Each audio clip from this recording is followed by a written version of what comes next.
Est-ce que vous aimeriez avoir l'approbation de Dieu? L'approbation de Dieu. Est-ce que vous aimeriez pouvoir vous tenir devant Dieu avec une assurance totale, sachant qu'il est pour vous, qu'il vous soutient sans réserve, que vous êtes beau à ses yeux ou belle à ses yeux, que vous êtes fort ou forte, admirable, précieux, précieuse, exactement comme il faut aux yeux de Dieu. Ça vous dit? Est-ce que vous aimeriez que Dieu prenne plaisir en vous, que Dieu dise tout haut et devant tout le monde: Alex, voilà quelqu'un de bien, voilà quelqu'un que j'apprécie sans réserve. Alex, ou Amaury, ou Jean-François, ou Suzanne, ou Huguette, ou Marc, voilà quelqu'un de bien que j'apprécie sans réserve.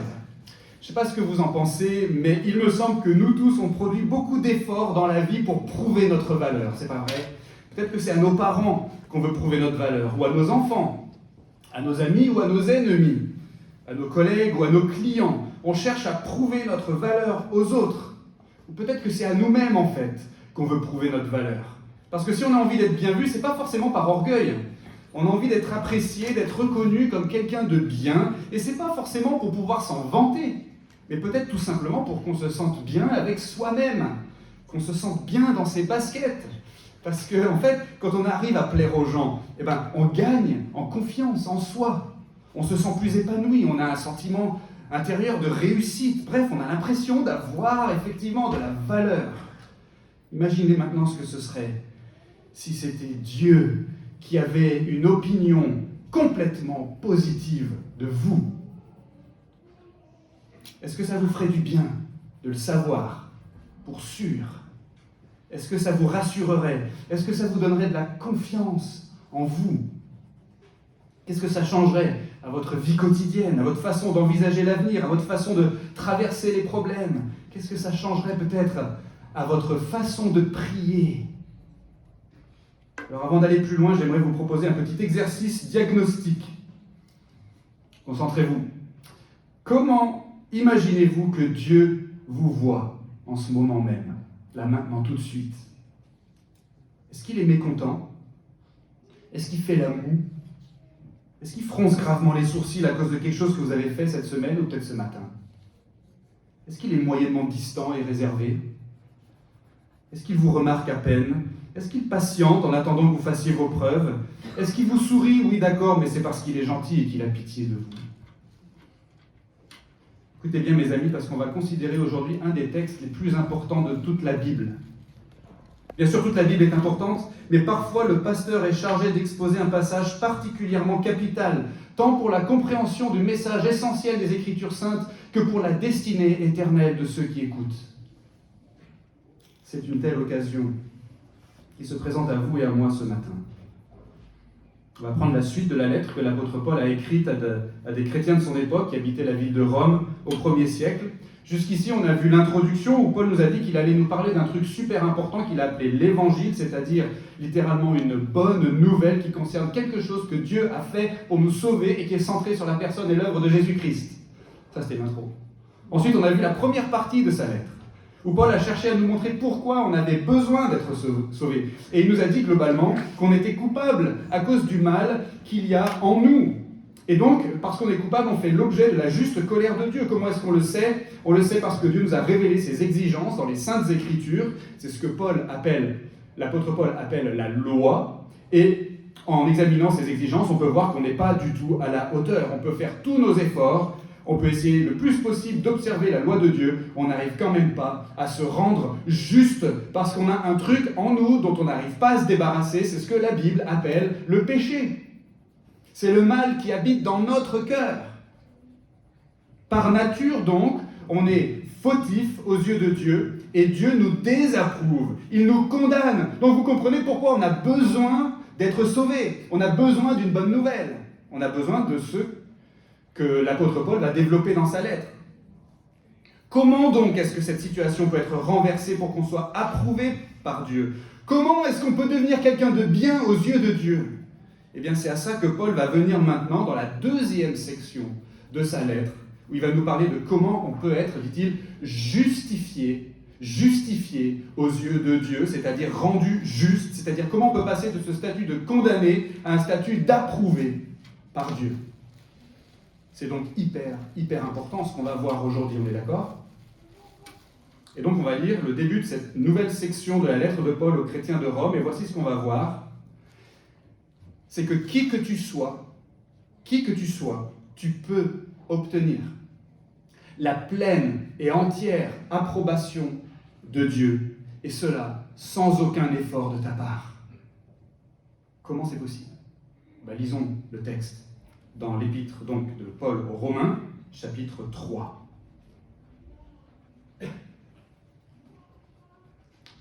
Verset 21. On s'était arrêté au verset 20 la dernière fois, on poursuit. Chapitre 3, verset 21. Mais maintenant, sans la loi, est manifestée la justice de Dieu, attestée dans la loi et les prophètes. Justice de Dieu par la foi en Jésus-Christ pour tous ceux qui croient. Car il n'y a pas de distinction, tous ont péché et sont privés de la gloire de Dieu. Et ils sont gratuitement justifiés par sa grâce, par le moyen de la rédemption qui est dans le Christ Jésus. C'est lui que Dieu a destiné comme moyen d'expiation pour ceux qui auraient la foi en son sang, afin de montrer sa justice. Parce qu'il avait laissé impunis les péchés commis auparavant, au temps de sa patience, il a voulu montrer sa justice dans le temps présent, de manière à être reconnu juste, tout en justifiant celui qui a la foi en Jésus. Où donc est le sujet de se glorifier? Il est exclu. Par quelle loi? Par la loi des œuvres? Non, mais par la loi de la foi. Car nous comptons que l'homme est justifié par la foi sans les œuvres de la loi. Ou bien Dieu est-il seulement le Dieu des Juifs? N'est-il pas aussi des païens? Oui, il est aussi des païens, puisqu'il y a un seul Dieu qui justifiera en vertu de la foi les circoncis et au moyen de la foi les incirconcis. Est-ce que nous annulons ainsi la loi par la foi? Certes non. Au contraire, nous confirmons la loi. Prions avant d'aller plus loin. Seigneur notre Dieu, encore une fois, merci pour ce culte, merci pour ta parole, merci pour ce texte en particulier qu'on vient de lire. On te prie maintenant de nous éclairer, s'il te plaît, par ton Saint-Esprit, pour recevoir de ta part tout ce que tu veux nous dire, le recevoir, le croire et le mettre en pratique. Au nom de Jésus, nous prions. Amen. Alors, comment est-ce qu'on peut être approuvé sans réserve par Dieu? Eh bien, tout est dans le plan de cette prédication. Sans la loi, en Jésus, par la foi. Premièrement, sans la loi. Regardez le texte, juste le verset 21. C'est le point de départ de ce que Paul veut nous faire comprendre dans ce passage. Ce point de départ, c'est que le truc dont on a besoin pour être sauvé, on ne peut pas l'obtenir par nos propres efforts. Le truc dont on a besoin pour être sauvé, on ne peut pas l'obtenir par nos propres efforts. Alors revenons un petit peu en arrière. Quel est notre problème? Notre problème, c'est qu'on est coupable et que Dieu est juste, et donc que Dieu qui est juste doit normalement nous punir. Ce qu'on aimerait savoir, donc, c'est est-ce que Dieu peut ne pas nous condamner, tout en restant juste lui-même? Est-ce que c'est possible? Est-ce qu'il y a un moyen que ça puisse arriver, ça? L'apôtre Paul nous dit que oui. Et c'est ça qu'il appelle la justice de Dieu qui a besoin d'être manifestée, au verset 21, littéralement, qui a besoin d'être élucidée, qui a besoin d'être mise en lumière pour qu'on puisse voir comment c'est possible. Et comment ce truc-là nous est-il élucidé? Comment est-ce qu'on découvre pleinement comment Dieu peut être juste tout en justifiant des gens coupables? Comment? L'apôtre Paul nous dit, sans la loi est élucidée la justice de Dieu. Verset 21. Sans la loi est manifestée ou élucidée la justice de Dieu. Sans la loi, c'est-à-dire séparément de la loi. Quand Paul parle de la loi ici, je rappelle qu'il veut dire tout simplement l'ensemble des textes sacrés que Dieu avait communiqués aux Israélites jusqu'à cette époque-là. Pour faire simple, c'est ce que nous on appelle l'Ancien Testament. La partie de la Bible qui a été écrite avant l'époque de Jésus et des apôtres. Et donc Paul est en train de dire que la solution à notre problème apparaît très clairement, est élucidée, mise en lumière, grâce à un truc qui vient à part de ces textes et de toutes les consignes contenues dans ces textes. Attention, ce n'est pas un truc qui vient en contradiction avec ces textes. Pas du tout. Paul dit bien dans la même phrase que la justice de Dieu qui est maintenant manifestée ou élucidée est déjà, dit-il, attestée dans la loi et les prophètes. C'est-à-dire que ces textes-là en parlent déjà. Mais la justice de Dieu dont parle la loi est maintenant, dit-il, mise en lumière, manifestée, élucidée par quelque chose qui est arrivé en plus de la loi. On va y venir dans le deuxième point. Mais pour l'instant, ce qu'il faut comprendre, c'est que quand Paul dit sans la loi, ou séparément de la loi, il vise surtout une certaine façon d'aborder les textes de l'Ancien Testament qui consisterait à chercher à se rendre juste devant Dieu en suivant le plus possible les consignes contenues dans ces textes. Ce serait une façon de rechercher la justice de Dieu, de chercher donc à être considéré comme juste par un Dieu qui est juste, de chercher la justice de Dieu en obéissant de toutes ses forces au commandement de Dieu. Mais Paul dit que ces efforts-là sont voués à l'échec. C'est juste pas possible, ça va pas marcher, nous dit-il. Rappelez-vous ce que Paul vient tout juste de dire avant notre passage, le tout dernier verset avant le passage qu'on a lu, au verset 20. Nul ne sera justifié devant Dieu par les œuvres de la loi, puisque c'est par la loi que vient la connaissance du péché. On en a parlé longuement la semaine dernière. Vous voyez, on n'arrivera jamais à se rendre juste en pratiquant la loi, en observant au maximum les consignes contenues dans les textes sacrés. On va seulement se rendre compte d'une chose en faisant ça, c'est justement qu'on n'est pas à la hauteur. Vous pouvez y mettre tous les efforts que vous voulez. Vous allez vous rendre compte que vous n'êtes pas à la hauteur, que ça ne suffira pas. Vous savez, dans notre famille, on aime bien les acrobranches. Ce sont ces parcours acrobatiques dans les arbres, avec des échelles, des plateformes, des passerelles, des ponts de singes, etc. Bref. Et pour accéder à certains de ces parcours, il faut avoir une certaine taille minimum. Et donc les organisateurs, ils placent souvent une règle verticale près de l'accueil, près de l'entrée, pour que les gens, c'est généralement les enfants, puissent vérifier qu'ils ont bien cette taille minimum pour pouvoir accéder à l'acrobranche. Il faut faire 1m40 minimum. Voyons, mon petit loulou, tu fais combien? Ah, pas de chance, 1m36, tu ne peux pas entrer. Et donc toutes les consignes de Dieu contenues dans les textes sacrés, ça nous montre la taille minimum qu'il faut avoir pour pouvoir être considéré comme juste par Dieu, pour qu'il nous approuve, pour qu'on puisse entrer dans son royaume spirituel et demeurer dans la communion avec lui pour toujours. Mais à chaque fois qu'on va se mesurer à cette règle qui nous décrit la justice de Dieu et qui nous fixe donc la hauteur à atteindre pour pouvoir entrer, pour être juste selon Dieu, et bien à chaque fois qu'on va se mesurer à cette règle, on va s'entendre dire « Ah, dommage, tu n'es pas à la hauteur, tu ne peux pas entrer. » Et il est là le premier point, et c'est super important pour nous. Le truc dont on a besoin pour être sauvé, on ne peut pas l'obtenir par nos propres efforts. Écoutez bien, ce n'est pas en étant un citoyen honnête, respectueux des lois et des autorités, qu'on obtient l'approbation de Dieu. Ce n'est pas en ne tuant personne, en ne volant rien et en ne mentant jamais. Ce n'est pas en travaillant dur dans son entreprise et en subvenant aux besoins de sa famille qu'on arrivera à se rendre juste aux yeux de Dieu. Ce n'est pas non plus en élevant bien nos enfants, ou en partant en mission à l'étranger, ou en faisant de longues études de théologie. Ce n'est pas non plus en se faisant baptiser, ou en prenant la Sainte Seine, ou en venant chaque dimanche au culte et chaque semaine au groupe de maison. Ce n'est pas ça qui va nous permettre d'être approuvés par Dieu. Ce n'est pas non plus ce que nos amis catholiques appellent le sacrement de la confirmation, ni la confession auprès d'un prêtre, ni l'onction d'huile qui peuvent faire de nous des gens justes aux yeux de Dieu. Ni l'aumône, ni le jeûne, ni le martyre, ni l'activisme politique, ni la protection de l'environnement, j'ai envie de dire, ni la persécution, ni la lecture quotidienne de la Bible, ni la préparation d'une bonne prédication, ni les groupes de croissance, ni le bénévolat dans une librairie chrétienne, ni un mariage heureux, ni aucune autre discipline, aucune autre pratique, aucune autre cérémonie, si bonne soit-elle par ailleurs, ne peut nous obtenir l'approbation de Dieu. Alors franchement, est-ce que vous n'êtes pas un peu fatigué d'essayer tout le temps d'être à la hauteur? Il y a un truc vraiment libérateur dans notre texte ici ce matin. Sans la loi et manifester la justice de Dieu attestée dans la loi et les prophètes. Comment est-ce que la justice de Dieu est manifestée alors, si c'est sans la loi?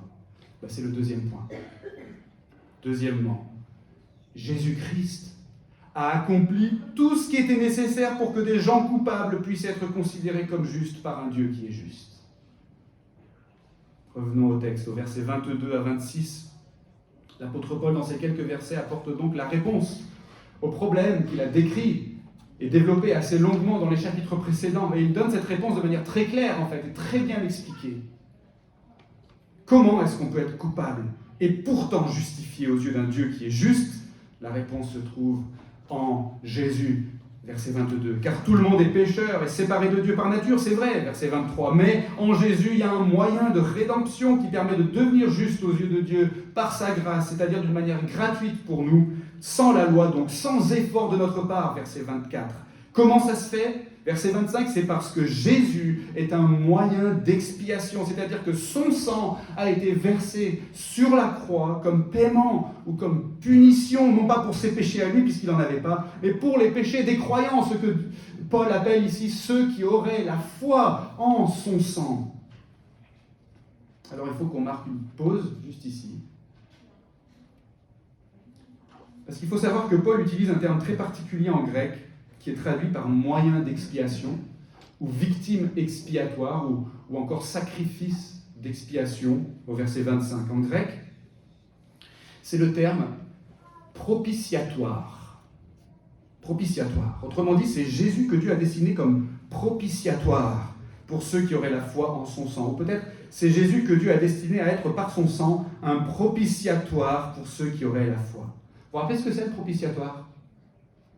C'est un terme que les Juifs auraient très bien reconnu, puisque c'est le couvercle de l'arche de l'Alliance que Dieu avait demandé à Moïse de construire dans le livre de l'Exode. Bon, je ne vais pas entrer dans tous les détails, ce n'est pas le lieu ici, mais l'arche de l'Alliance, il faut juste comprendre que l'arche de l'Alliance, c'était un grand coffre que les Israélites, il y a très longtemps, donc à l'époque de Moïse, devaient transporter avec eux dans le désert après qu'ils ont été délivrés de l'esclavage en Égypte. Et dans ce coffre, il y avait les tablettes en pierre sur lesquelles étaient gravés les 10 commandements. Et au-dessus du coffre, sur le couvercle, donc, il y avait une statue, une sorte de statue qui représentait la gloire de Dieu. Entre les deux, donc, ce couvercle, le propitiatoire, en hébreu, le kaporet.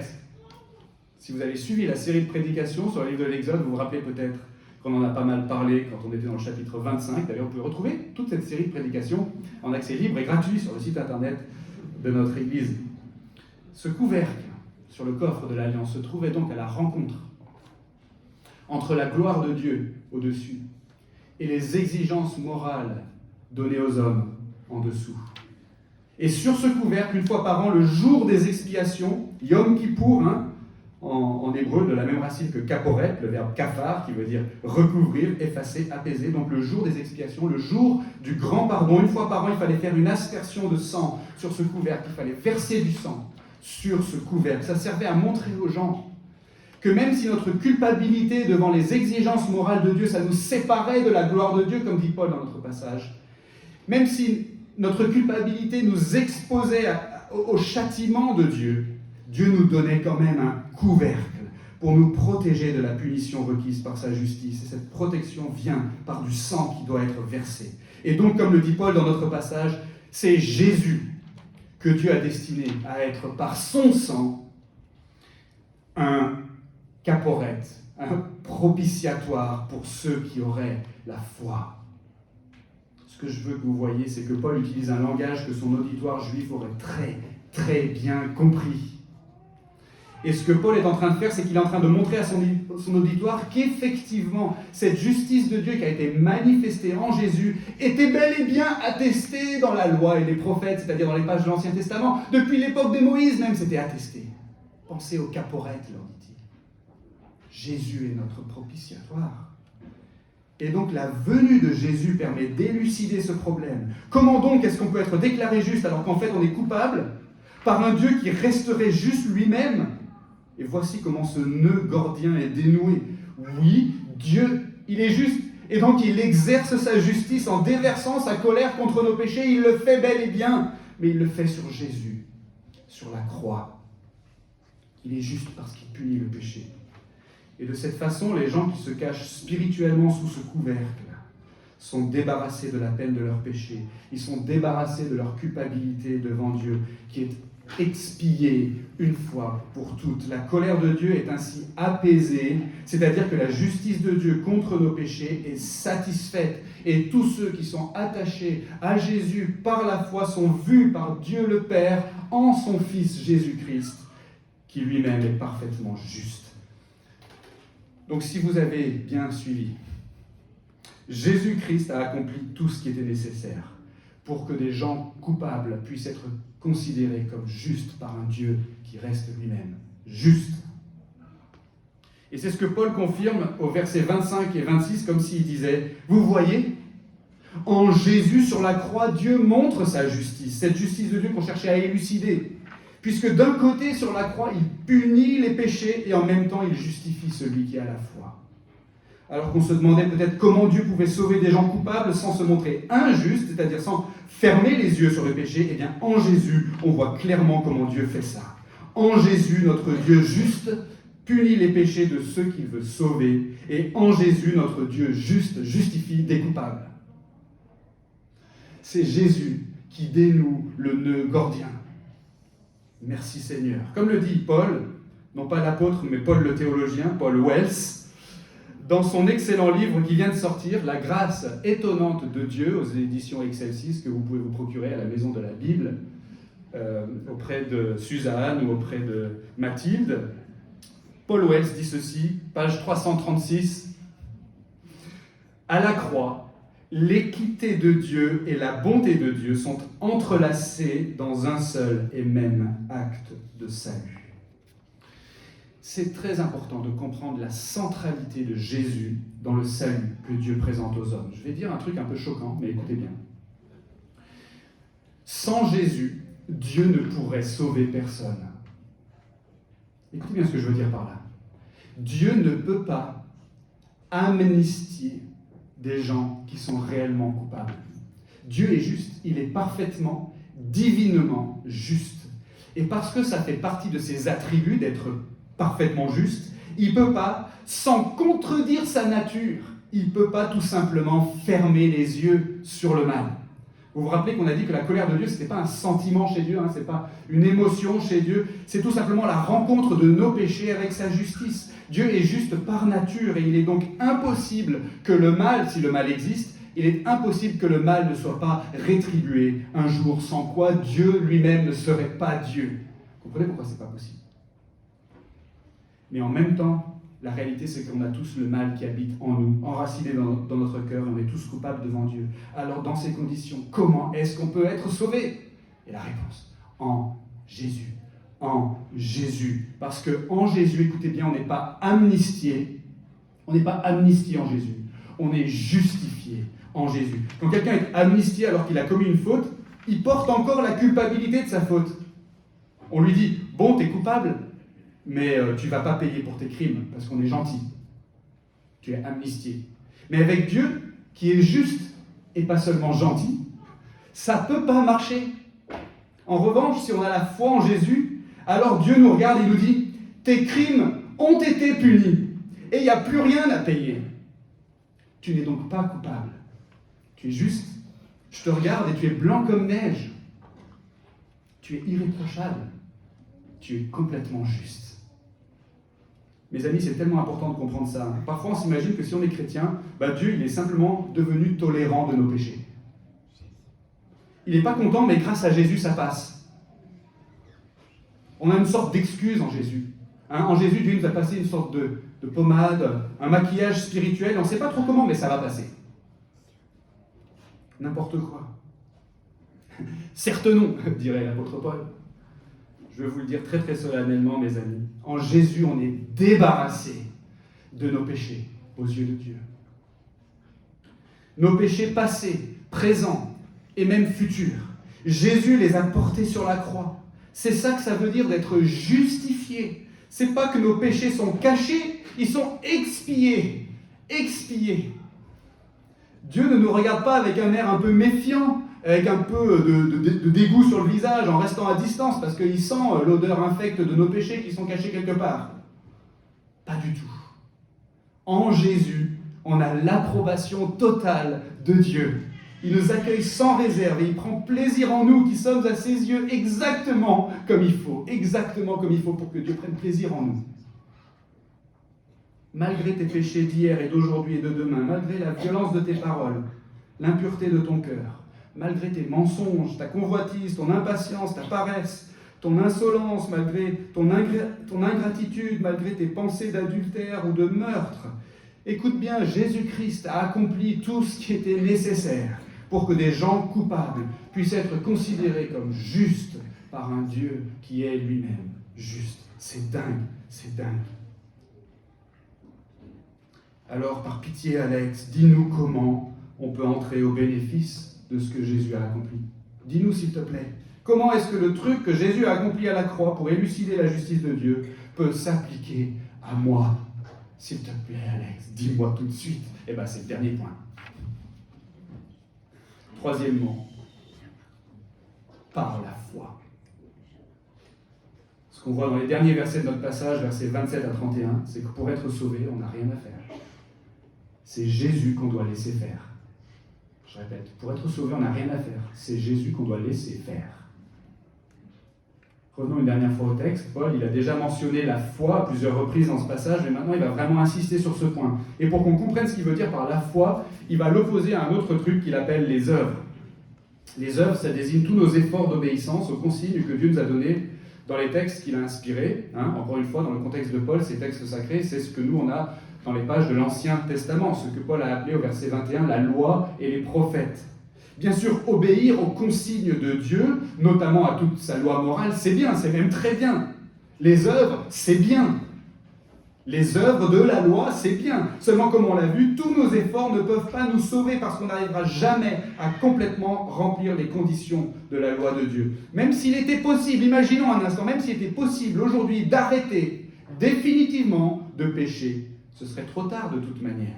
Parce qu'on n'a pas les moyens d'effacer les péchés qui ont déjà été commis, et encore moins d'extirper le mal qui est enraciné dans notre cœur depuis notre naissance, et même avant notre naissance. On en a parlé. La dernière fois. Puisqu'on ne peut pas se sauver par des choses qu'on pourrait faire, eh bien ce que Paul nous a expliqué en revanche, c'est qu'on peut être sauvé par les choses que Jésus a faites. Du coup, si on est sauvé par ce que Jésus a fait, on n'a aucune raison de se vanter. C'est ça que Paul dit au verset 27. Nous, on n'y est strictement pour rien. C'est quelqu'un d'autre qui a fait tout ce qu'il fallait.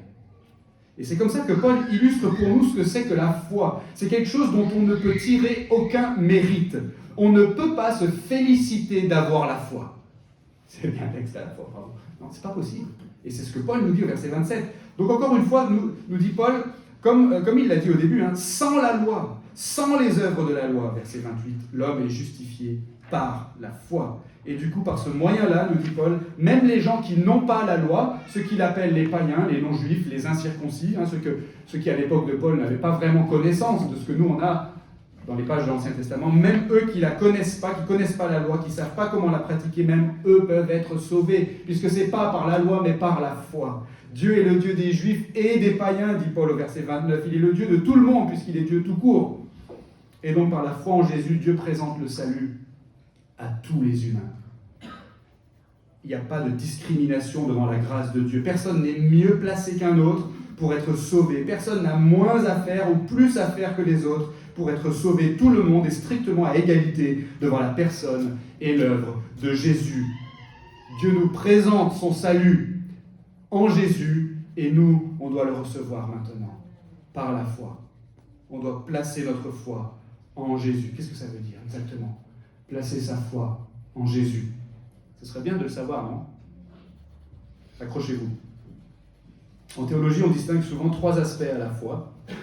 Trois aspects à la vraie foi, la foi que Dieu attend de nous. On les appelle en latin notitia, assensus et fiducia. C'est-à-dire la connaissance, l'assentiment, le fait d'être d'accord, et la confiance. Alors de temps en temps, je dois mettre un peu de latin dans ma prédication pour que vous me respectiez. Alors, on va prendre une illustration pour essayer de comprendre. Aujourd'hui, vous aurez eu du latin et de l'hébreu. Je ne vous ai pas dit le mot en grec pour propitiatoire, mais ça sera pour une autre fois. Une illustration pour essayer de comprendre ces trois aspects de la foi. Imaginez que vous ayez des symptômes désagréables, comme des maux de tête ou des maux de ventre, pratiquement tous les jours. Okay. Vous décidez de consulter un médecin, et le médecin vous dit « Monsieur Savant, j'ai une mauvaise nouvelle, vous avez un cancer, et vous avez besoin d'être opéré. » Là, vous venez d'entendre une information. C'est une information intellectuelle, c'est la notitia, la connaissance intellectuelle d'une information. Mais il ne suffit pas d'avoir entendu une information, on est d'accord? Il faut encore la croire. Il faut adhérer à l'information. Il faut être d'accord avec. Ça, c'est ce qu'on appelle l'assensus. Parce que vous pourriez aussi bien repartir de chez le médecin sans croire à ce qu'il vous a dit. Vous auriez simplement reçu une information. Mon médecin a dit que j'ai un cancer et que ça explique mes maux de tête et que j'ai besoin d'être opéré. C'est une information. Mais si vous souscrivez à l'information, si vous y croyez, alors ça devient j'ai un cancer et j'ai besoin d'être opéré. Et ce cancer explique mes maux de tête. Et ça, c'est l'assensus. Donc notitia, assensus. Connaissance et ensuite assentiment. Être d'accord avec. Il ne suffit pas d'avoir entendu aujourd'hui, par exemple, qu'on ne peut pas être sauvé par nos propres efforts et que Jésus, lui, a fait tout ce qu'il fallait pour qu'on puisse être sauvé. Il faut non seulement être au courant de cette information intellectuellement, mais il faut aussi la croire, cette information, intellectuellement. Mais même ça, ça ne suffit pas. À quoi bon avoir entendu le diagnostic et le remède possible de la part de votre médecin, et même d'y croire, si vous ne vous faites pas soigner? À quoi bon si votre médecin vous dit « Maintenant, monsieur Saran, vous devez me laisser faire, je vais vous administrer une anesthésie et je vais vous opérer pour vous guérir ». À quoi bon si vous refusez de mettre votre vie entre les mains du médecin? Et ça, c'est donc la fiducia, la confiance réelle, la confiance au point de s'en remettre à quelqu'un d'autre, la confiance en mouvement, la confiance qui se traduit en acte. Ces trois éléments-là nous décrivent la vraie foi. L'inverse de la foi, du coup, ce serait le déni, je ne crois pas que j'ai un problème, ou les œuvres, je crois que j'ai un problème et je vais essayer de me guérir tout seul. Mais en réalité, pour être sauvé, on n'a rien à faire. C'est Jésus qu'on doit laisser faire. Et ça, nous dit Paul, c'est même pas contradictoire avec les enseignements de la loi, avec l'enseignement de l'Ancien Testament. Au verset 31, il nous dit non, c'est même pas contradictoire, c'est même pas révolutionnaire, c'est même pas vraiment nouveau. C'est la continuité, c'est la confirmation de ces textes.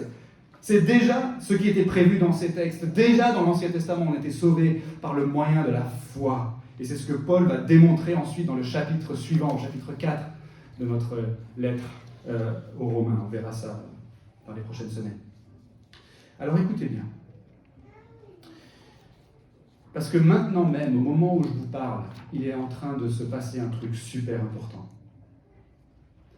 Notre grand Dieu, dont on a beaucoup parlé, lui, le chirurgien de notre âme, est présent au milieu de nous. Il est vivant, il est personnel et il nous parle. Jésus, son Fils, notre Rédempteur, qui s'est donné sur la croix et qui est ressuscité le troisième jour, est vivant. Et il est là, présent parmi nous, par son esprit, et il nous invite à venir à lui, maintenant, là, au moment où je vous parle. Ce grand médecin qui peut nous sauver nous demande à chacun de nous en ce moment même, est-ce que tu crois? Est-ce que tu crois en moi? Est-ce que tu me fais confiance au point de t'en remettre à moi, sans réserve pour être sauvé? Est-ce que tu aimerais être débarrassé de tes péchés ce matin et connaître la liberté d'être un enfant de Dieu? Viens à moi, dit Jésus, te dit Jésus, viens à moi, toi qui es fatigué et chargé, et je te donnerai du repos. Est-ce que vous entendez sa voix? Ce n'est pas de la théorie, c'est une invitation réelle, personnelle que Jésus nous présente, lui qui est présent en ce moment même au milieu de nous. Et si on veut répondre à sa voix par la foi, voici à quoi ça doit ressembler en pratique. D'abord verbalement, en répondant à Jésus. Il a des oreilles, il vous écoute, il vous entend. En lui répondant dans la prière. D'accord Seigneur, je viens à toi. D'accord, je m'en remets complètement à toi.